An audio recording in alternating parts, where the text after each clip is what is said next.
बिस्मिल्लाहिर्रहमानिर्रहीम। हज़रत सोबान रज़ी अल्लाह ताला अन्हो से रवायत है कि रसूलुल्लाह सल्लल्लाहु अलैहि वसल्लम ने इरशाद फरमाया, मैं अपनी उम्मत में से यकीनी तौर पर ऐसे लोगों को जानता हूँ जो क़यामत वाले दिन इस हाल में आएंगे कि उनके साथ तहामा पहाड़ के बराबर नेकियां होंगी, तो अल्लाह अज़्ज़ व जल इन नेकियों को हवा में मुंतशिर हो जाने वाले गुबार बनाकर गारत कर देगा।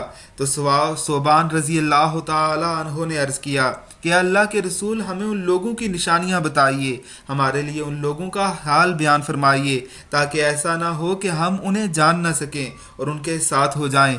तो रसूलुल्लाह सल्लल्लाहु अलैहि वसल्लम ने इरशाद फरमाया, वो लोग तुम लोगों के दीनी भाई होंगे, तुम लोगों की जिल्द यानी ज़ाहिरी पहचान इस्लाम में से होंगे, रात की इबादत में उसी तरह हिस्सा लेंगे जिस तरह तुम लोग लेते हो, यानी तुम लोगों ही की तरह क़यामुल लैल किया करेंगे। लेकिन उनका मामला ये होगा कि जब वो लोग अल्लाह की हराम करदा चीज़ों और कामों को तन्हाई में पाएंगे तो उन्हें इस्तेमाल करेंगे।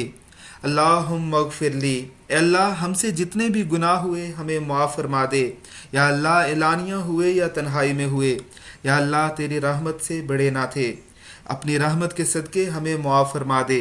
आमीन सुम आमीन।